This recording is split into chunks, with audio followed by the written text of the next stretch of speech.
I'm Phyllis. Standing in the middle of the living room, surrounded by my so-called family, I feel a strange sense of calm. The tension in the air is thick enough to cut with a knife. My grandmother, Beatrice, sits across from me, her eyes steady and calm, just as they've always been. It all started on a Christmas Eve. I'm a freelance graphic designer and work part-time at a local coffee roaster. My family has always seen me as a bit of a failure, but every Christmas, no matter how busy I am or how much it costs, I make my way back home. I arrive with gifts, a bottle of fine wine, and a smile on my face, pretending that I still belong in this family. This year, when I opened the front door, the house was eerily quiet. There was no warm laughter, no smell of freshly baked gingerbread cookies, and no Christmas carols playing. The only sounds were the blinking lights of the artificial Christmas tree in the corner and the soft clinking of a spoon against a teacup. I followed the sound into the kitchen. There, sitting at the table, was my grandmother, Beatrice. She was 83 years old, wearing her favorite blue knitted cardigan with a small hole on the right sleeve that she never let me mend. Her white hair was neatly pulled up in a bun, though I could tell she'd done it herself this time. In front of her was a half-eaten plate of cold turkey and stuffing, which she seemed to have forgotten about. When she looked up and saw me, she gave me that bittersweet smile. "You're early, dear," she said in her frail voice. I was tired from the long journey, so I gently placed my coat on a chair, being careful not to slam the door. "Where is everyone?" I asked. Instead of answering, she reached across the table with a trembling hand and slid a torn piece of paper towards me. It was a note from my mother, Vivian. "Spent your $8,500 savings on the family cruise. Sorry. Take care of Grandma while we're gone. Mom." That money was my hard-earned savings for a much-needed orthopedic surgery on my ankle. I had been working double shifts, skipping meals, and taking on extra freelance jobs for 2 years to save that amount. And they had just spent it on a luxury vacation. I looked at Grandma, and she was holding her tea with both hands, trying not to spill it. "I guess they didn't think you'd mind," she said softly. I slowly sat down, and the kitchen chair felt colder than I remembered. "They left you here," I whispered. She didn't answer right away. She just folded her napkin neatly on her lap, as if we were expecting guests for a Sunday lunch. Then, with a calm look in her eyes, she said, "We'll fix this." Those simple words hit me harder than the loss of the money ever could. For the first time in years, I didn't feel alone at that table. That night, we sat in silence for a long time. I stared at the note, hoping the words would change if I looked at it long enough. Grandma quietly ate her cold turkey, as if disappointment was just another thing she had learned to accept. I should have said something, but what could I say when my family had stolen from me and left me with the responsibility of a loved one as if it were a consolation prize? I took her plate, heated it up in the microwave, and found her a fresh fork. It was a small gesture, but her eyes softened when I handed the plate back to her. "You always remember the little things," she said. She wasn't just talking about the fork, she was referring to the countless other things I remembered about her. I remembered how she liked her tea with exactly 2 teaspoons of sugar and steeped for 7 minutes. I remembered how her arthritis flared up on cold winter nights. I also remembered how she used to flinch whenever someone closed a cabinet too loudly because my grandfather had a habit of slamming things before he passed away. Sitting across from her with the note still between us, I said quietly, "I don't think they meant to be so cruel." Grandma took a long sip of her tea and raised an eyebrow. "Oh, dear," she said, "of course they did. That's the only way they know how to treat us." Suddenly, I realized that this wasn't the first time they had chosen their own needs over ours. I remembered when I was 18, sitting on this very kitchen chair, trying to explain to my mother that I hadn't taken the money from her purse. It was Ryan, my so-called golden child brother, who had stolen it to buy drugs. But my mother didn't even ask me for an explanation. She just packed my bags and told me I couldn't stay if I kept lying. The only person who came out to the driveway to see me off was Grandma. She wrapped me in her warm coat and whispered, "Call me when you're settled. Don't let them break your spirit." After that, she was the only one who ever checked on me. One summer when I was sick, she mailed me a hand-knitted scarf. It was a bit uneven, but I wore it with pride. Now, sitting across from me, she still had that same comforting look in her eyes. "I guess they never really saw us as part of their lives," I said slowly. Grandma folded her napkin and looked at me with a glimmer of pride. "That's because they only write themselves into their own stories, but we've been here, together, from the very beginning." That night, I slept on the old pull-out couch in the den. Grandma brought me an extra blanket, the one with floral patterns that I used to love as a child, and left a cup of chamomile tea on the nightstand. We didn't say goodnight, we didn't need to. The next morning, I woke up to the smell of freshly toasted rye bread. It was the kind of smell that always comforted me during difficult times. I found Grandma in the kitchen, humming a soft tune. She had her slippers on the wrong feet, and her cardigan was hanging off one shoulder, as if she had gotten dressed in a hurry. But her hands moved steadily as she buttered the toast. "I figured you didn't sleep well," she said without looking up. "You always hated this pull-out." I smiled. "You remember that?" She gave me a look. "I remember you, dear." She slid the plate of toast towards me and then placed an old, dusty wooden box on the table. I hadn't seen that box in years. Inside were papers, tax forms, bank statements, and envelopes with sticky notes. Grandma reached in and pulled out a small brown notebook. Every page was filled with her neat handwriting. There were grocery lists, doctor's appointments, dates, and even passwords. She flipped to a page marked 2015, the year they started taking advantage of me. "This is where we start," she said. I didn't ask how she knew what I was thinking, she just always did. For the next 2 days, we worked like detectives. We sorted through papers, cross-referenced bank statements on my laptop, and checked timestamps. We set up a makeshift office in the living room. Grandma sat in her old recliner with a cushion that always slipped to one side, and I sat on the floor with an extension cord and a legal pad. There was a strange sense of purpose in our silence, as if we were building a case in a courtroom. In between our work, we talked. Grandma told me about the first time Ryan asked to borrow her credit card for a small purchase. It started with gas money and gradually turned into large-scale withdrawals. One day, she noticed that her utility bill had bounced. "I didn't want to believe it," she said. "But I also didn't want to think that I had raised children who would do such a thing. So I convinced myself it was a mistake." I nodded. "They rely on our kindness and short memories." She looked at me over the rim of her glasses. "They think we women in this family are too soft-hearted to fight back." As we dug deeper, we found evidence of the cruise deposits. We found that my sister, Lily, had used Grandma's online banking login from an old tablet. There was a paper trail of fake emergencies that led to shopping sprees and expensive concert tickets. Ryan had been transferring money from Grandma's pension account to his own every other week. When we took a break for tea, Grandma added a slice of lemon to my cup without asking. "You still like it this way, don't you?" she asked. I did, I always had. We never mentioned the word revenge. This wasn't about getting back at them, it was about uncovering the truth. The truth was that they had abandoned us, not just once, but over the course of many years. Now, we were collecting the pieces, one document at a time. By the end of the second night, we had a well-organized folder filled with evidence. Grandma patted the folder as if it were a living thing. "This isn't justice," she said, "but it's proof.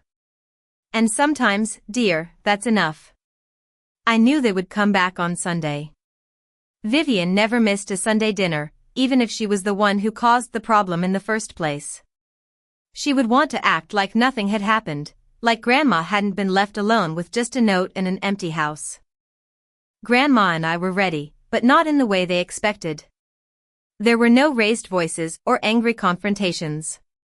There was just a folder on the dining table, my fully charged laptop, and a chair at the head of the table where Grandma used to sit before they started ignoring her. I made tea, not for them, but for us. At 5:47 p.m. The headlights of their car swept across the living room wall. The car doors slammed, and I could hear their loud laughter outside. The front door opened without a knock, just as it always did. Lily groaned as she dragged her designer suitcase into the hallway. The last night on the cruise gave me a rash, there was too much seafood, she complained. Vivian walked in wearing oversized sunglasses, even though the sun had already set. Her overpowering perfume filled the air. Ryan followed behind, his face red from too much sun and alcohol.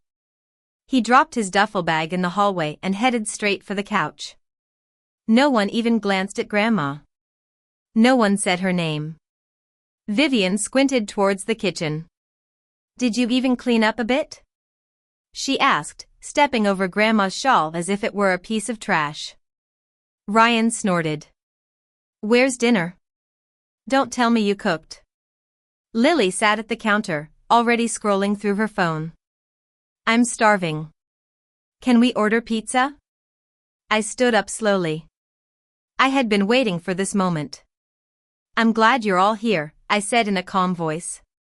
They all turned to look at me, their expressions all saying the same thing. "Oh, you're still here." Vivian sighed. "Phyllis, let's not do this right now. We just got back."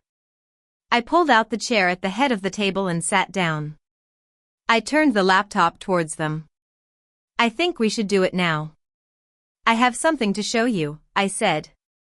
There was a moment of silence. Ryan rolled his eyes. "Oh, no. Not this again. Still upset about that little bit of money?" Grandma didn't say a word. She just sat across from me, her hands folded in her lap, her eyes fixed on the screen, calm and determined.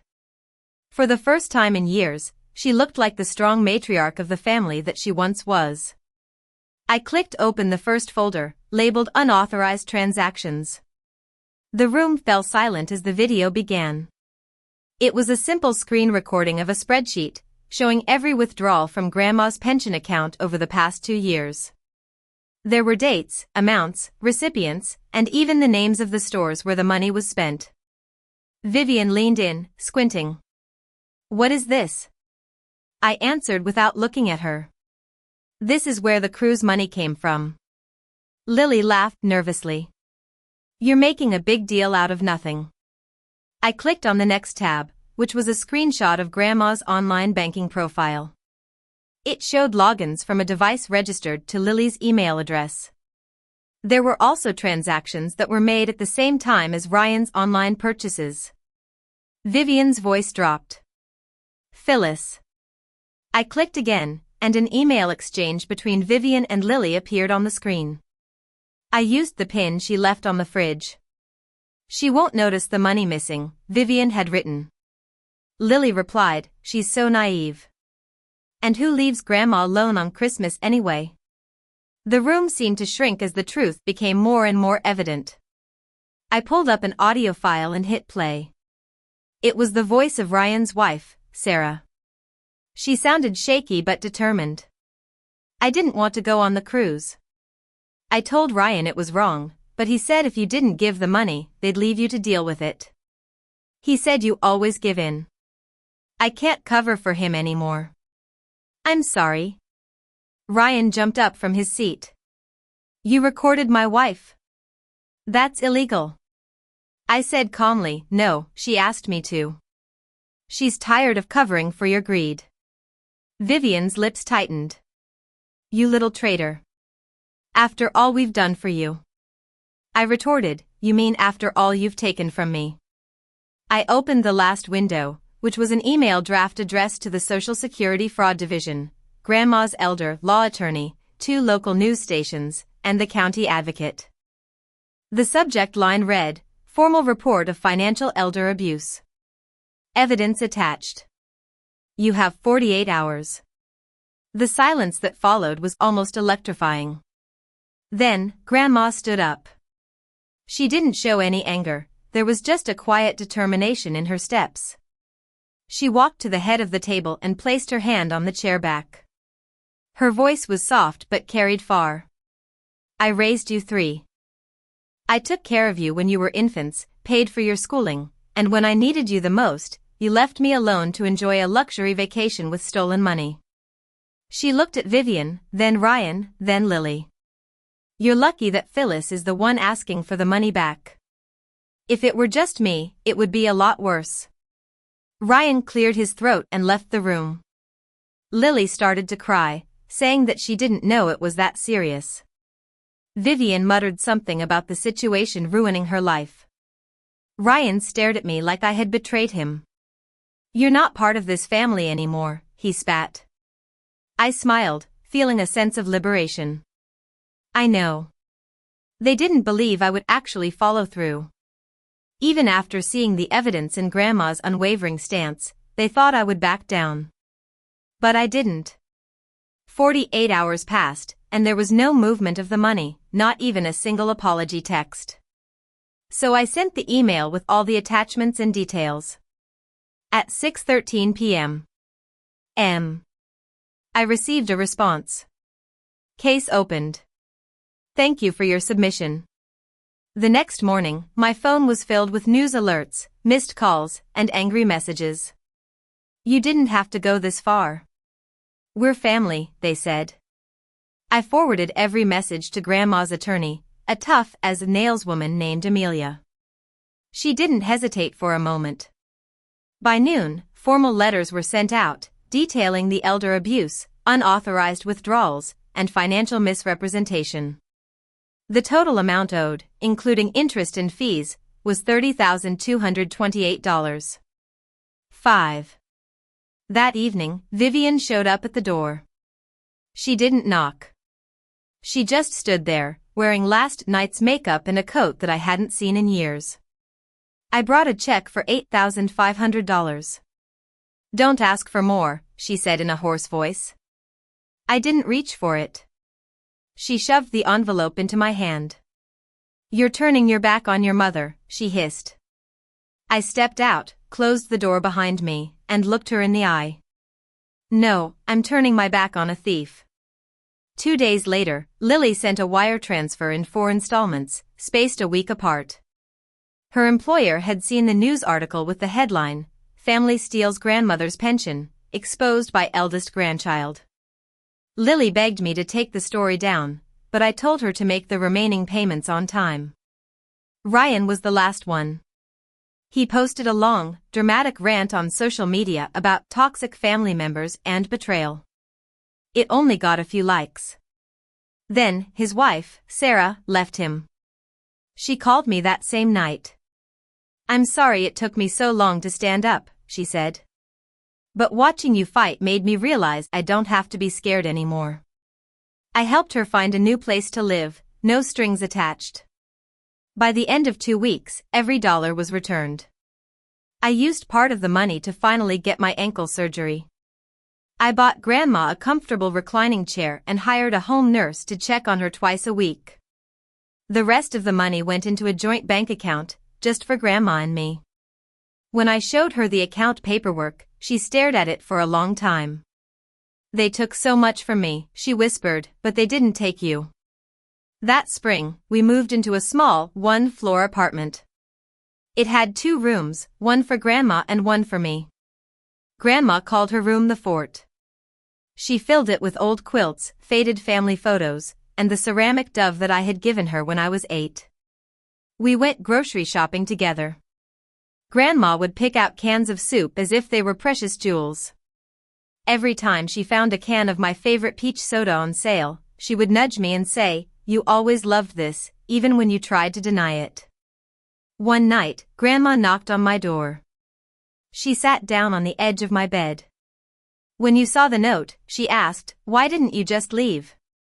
I thought for a long time. Then I said, "Because I remembered who I was before they made me forget." She reached over and took my hand. "Just once, I'm proud of you," she said. "Not because of the money, but because you stayed kind-hearted." Those words broke something inside me, something that had been silent for years.